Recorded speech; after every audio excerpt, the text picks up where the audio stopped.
अच्छा ये बताइए, आपने ऐसा क्या गुनाह किया कि यहाँ आ गए? मुझसे मानव हत्या हुई है। आपने मर्डर हो गया मुझसे गुस्से में, दारू के नशे में मैंने राइफल चला दी थी अच्छा अपने होने वाले साले पर। आप सभी चैनल को सब्सक्राइब कर लीजिएगा, जो भी यूट्यूब पर देख रहे हैं चैनल को सब्सक्राइब कर लीजिए और शेयर कीजिएगा।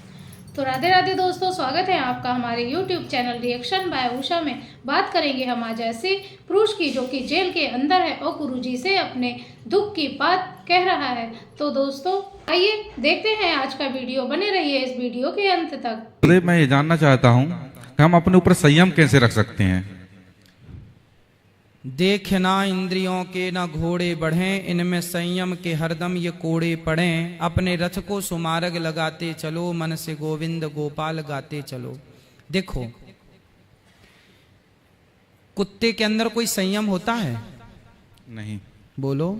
नहीं होता। बिल्ली के अंदर? नहीं। शेर के अंदर? नहीं। किसी भी जानवर के अंदर कोई विशेष संयम नहीं है। इसलिए भगवान ने हमें जानवर नहीं बनाया, हमें मनुष्य बनाया है। अरे मनुष्य का मतलब ही संयमी है। हम मनुष्य होके भी यदि संयमी नहीं हैं तो हम जानवरों की तरह है। फिर जानवर में और हम में अंतर क्या रहा? इसलिए संयमी होने के लिए क्या करना पड़ेगा?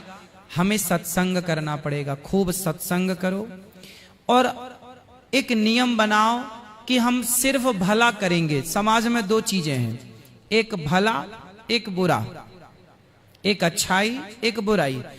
दो चीजें हैं, एक अच्छाई और एक बुराई है। तीसरा क्या है? कुछ भी नहीं। हमें अच्छाई की राह पर चलना चाहिए और हर बुराई को छोड़ना चाहिए।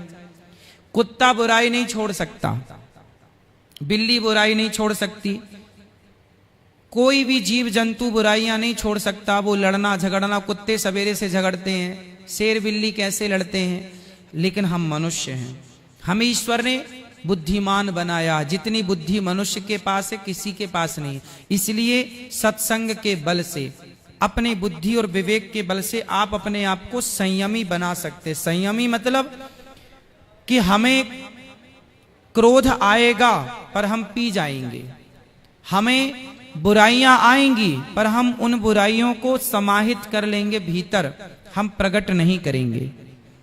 जैसे हवन कुंड में कुछ भी डाल दो स्वाहा, सब जल के आग भस्म कर देती है, ऐसे आप भी अपने चित्त को हवन कुंड बनाओ कि हर बुराई आए और आपके चित्त में आते ही वो जलकर भस्म हो जाए, सिर्फ अच्छाइयां रह जाएं। ये करना पड़ेगा। जब आप पैदा हुए आपको लिखना पढ़ना आता था क्या? नहीं आता था। फिर कैसे सीखा आपने? नहीं, माँ बाप ने सिखाया। हाँ। स्कूल में सीखे, गुरुजी ने सिखाया। प्रैक्टिस, हर चीज की क्या की आपने? प्रैक्टिस। हमने लिखने की प्रैक्टिस की, पढ़ने की प्रैक्टिस की। हमसे रोटी बोलना नहीं आता था, तोती बोलते थे। पानी बोलना नहीं आता था, मम बोलते थे। पर माँ ने प्रैक्टिस कराई, बेटा तोती नहीं रोटी। क्या कराई माँ ने? प्रैक्टिस। प्रैक्टिस। हम चलते थे तो गिर जाते थे, फिर माँ ने उंगली पकड़ के हमें चलने की क्या कराई? प्रैक्टिस कराई कि नहीं? जैसे हम प्रैक्टिस किए तो हमें सब कुछ आ गया। जैसे मंदारी बंदर को प्रैक्टिस करके उसे अपने योग्य बना लेता है, नचाता है। सबसे चंचल होता है बंदर, पर प्रैक्टिस करके उसे भी मंदारी कंट्रोल कर लेता है कि नहीं? सर्कस में शेर हाथी मालिक के कंट्रोल पर, इशारों पर काम करते हैं। यदि जानवर को प्रैक्टिस से वश में किया जा सकता है, बंदर को वश में प्रैक्टिस से किया जा सकता है, घोड़े को वश में प्रैक्टिस से किया जा सकता है, तो आप अपने आप को प्रैक्टिस से वश में क्यों नहीं कर सकते? आप प्रैक्टिस कीजिए, कोशिश कीजिए, सब कुछ संभव है। Nothing is impossible, everything is possible. सब कुछ संभव है। आप करने का प्रयास कीजिए, करेंगे तो सब होगा, नहीं करेंगे कुछ नहीं होगा। तो मुख्य है प्रैक्टिस, अभ्यास। अभ्यासेन तो कौन्तेय वैराग्येण च गृह्यते। भगवान भी गीता में यही कहते हैं, अभ्यास करने से मन को जीता जा सकता है। अभ्यास करने से आप योगी बन सकते हैं। अभ्यास करने से ईश्वर से मन को आप डायरेक्ट भगवान से बात कर सकते हैं। ये सब प्रैक्टिस से। हमारे ऋषि मुनि सालों साल तक ध्यान में डूबे रहते थे। क्या था? ये प्रैक्टिस ही तो थी। गुरुदेव आपने बताया सत्संग करें, हाँ। लेकिन सत्संग में मन लगता नहीं है। तो मन को कैसे लगाएं? मन नहीं लगता ये सवाल नहीं होता। छोटे छोटे बच्चे स्कूल जाते हैं क्या? नहीं जाते। माँ बाप उसे क्या करते हैं? जबरदस्ती भेजते हैं, बैठा के आते ऐसे हैं। ही मन को जबरदस्ती लगाओ, सत्संग से जोड़ो, सत्संग में बिठाओ।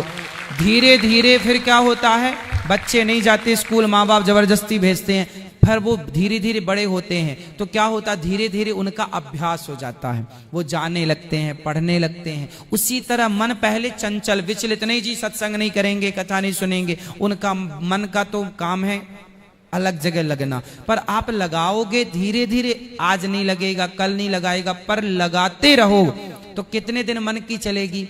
मन पर कंट्रोल आपको करना, मन आपका गुलाम है, आप मन के गुलाम नहीं है। आप मन को लगाइए। मन नहीं लगता महाराज जी हमारा, ये कोई सवाल नहीं है, लगाओगे क्यों नहीं लगेगा। कोई लड़की कहे गुरुजी हमसे गोल गोल रोटी बनानी नहीं आती, ये कोई प्रश्न है? अरे आपने सीखा क्यों नहीं? सीखने से क्या रोटी गोल गोल बनानी नहीं आ सकती? आप चाहें तो आप क्या नहीं कर सकते ये बताओ?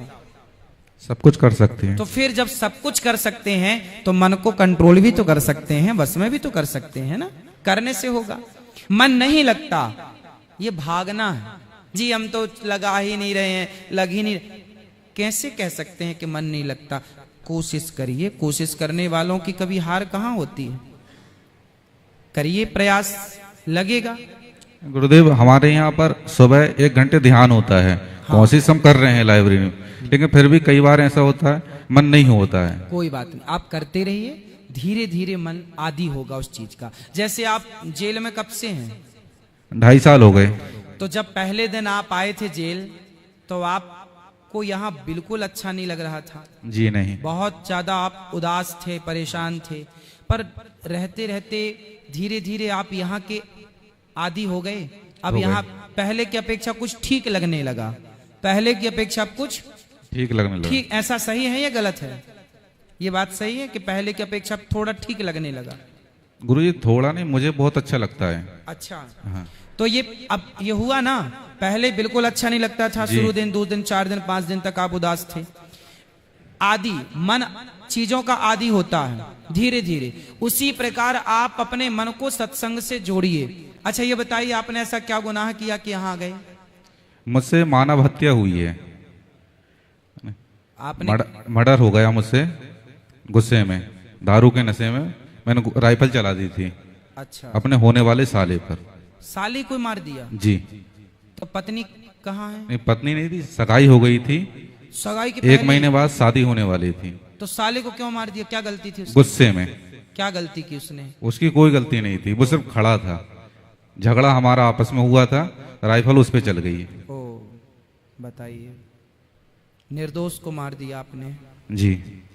तो गुरुजी मैं जानना चाहता हूँ मानव हत्या का प्रायश्चित किस रूप में किया जाए? अब आपको जो सजा मिली, कितने साल की सजा है? ये सजा तो हमको कानून ने दी है, कानून की नजर में गुनाह, एक अदालत ऊपर वाले की ना है, ना ना, तो उसकी नजर में हम ऊपर वाली अदालत और ये अदालत एक ही है।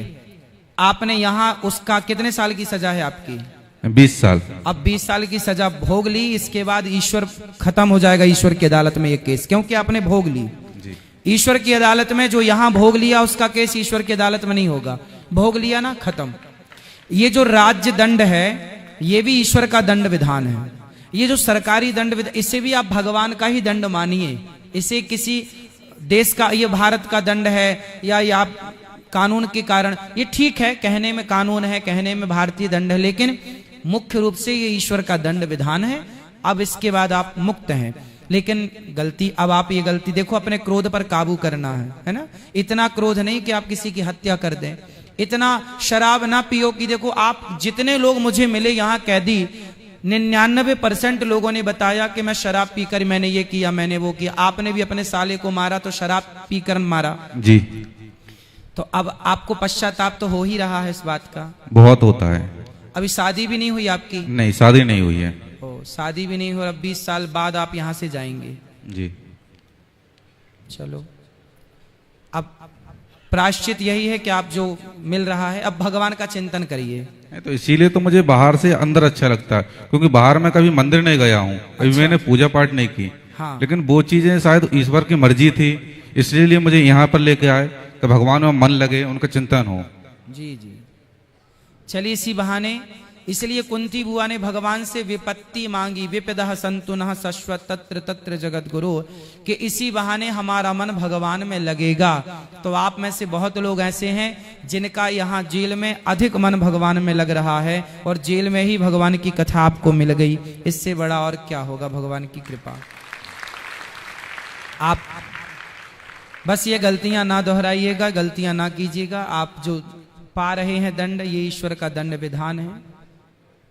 किसी की हत्या करने का अधिकार नहीं है। मैंने आज कथा में बोला ना, हम किसी मरे हुए को जीवित कर नहीं सकते, जीवन दान दे नहीं सकते, तो किसी का जीवन छीनने का अधिकार हमारे पास नहीं है। इसलिए अधिकांश यहाँ लोग मर्डर करके ही आए हैं, अधिकांश। तो ये सब, किसी की हत्या नहीं होनी चाहिए। लड़ाई झगड़ा यदि होता है तो सामान्य रूप से कहा सुनी हो जाए, ठीक है, पर हाथापाई ना हो कि मर ही जाए सामने वाला। इस अपराध से हम सबको बचना चाहिए। आपके माध्यम से मैं सबको मैसेज दे रहा हूं, बाहर के लोगों को, ऐसी कोई गलती ना कीजिएगा, ऐसी कोई हाथापाई ना कीजिएगा कि सामने वाला मर जाए। चलो आप तो आपने किसी को मार दिया, आप तो जेल काट के वापस चले गए, लेकिन उसकी तो जिंदगी तबाह खत्म हो ही गई ना। उसके बच्चे, उसकी पत्नी, उसकी माँ, तो वो माँ के हाथ से बेटा निकल गया, पत्नी के हाथ से पति निकल गया, बच्चों के हाथ से बाप निकल गया। आप तो 10 साल बाद, 15 साल बाद चलो वापस घर में चले जाएंगे, लेकिन वो तो खत्म हो गया। उसकी जिंदगी, उसकी पत्नी का कौन भरण पोषण करेगा, कौन उसके बच्चों को पढ़ाएगा लिखाएगा।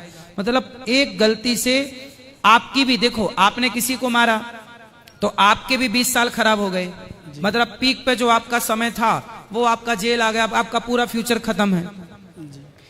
और उसका भी जीवन खराब हो गया, उसकी माँ का, उसकी पत्नी का, उसके परिवार का। तो एक की गलती से 2 लोगों का जीवन बिगड़ता, 2 परिवारों का जीवन बिगड़ता। आप यहाँ जेल में है ना, तो आपके लिए आपकी माँ भी चिंतित होगी, आपका बाप भी होगा, आपका भाई भी, पूरे घर का माहौल अच्छा नहीं होगा। इसलिए आप सबसे मेरी प्रार्थना है कि कोई भी गलती ना करो, गलती करने के पहले विचार करो कि जो आप कर रहे हैं उसका परिणाम क्या होगा। इसलिए बिना विचारे जो करें सो पाछे पछताएं, काम बिगाड़ें आपनो, जग में होए हंसाएं। हर गलत काम करने से बचना चाहिए सबको। चुप, जब गुस्सा आए तो चुप रहिए। गुस्सा हमेशा 2 कारण से आता है। क्रोध आने का पहला कारण है कि हमारे मन का ना होना हो। जी, जैसे हमने आपको कुछ बताया और आपने हमारे मन का, जैसे आपने ही बोला ना कि हमें सामने कोई कुछ बोला तो गुस्सा आ जाता है जी, तो आपके अनुकूल वो व्यवहार नहीं करता तो आपको गुस्सा आ जाता है, पहला। दूसरा, अभिमान के कारण, एटीट्यूड के कारण गुस्सा आता है। जी, तुमने हमें छू दिया, तुमने हमें टच कर दिया, धक्का मार, देख के नहीं चलते, अंधे हो क्या, ऐसे भी क्रोध आता है। तो इसलिए अभिमान को कंट्रोल, और अब क्रोध को कंट्रोल करने का उपाय है चुप। कितना भी गुस्सा आए आने दो, आप चुप रहो।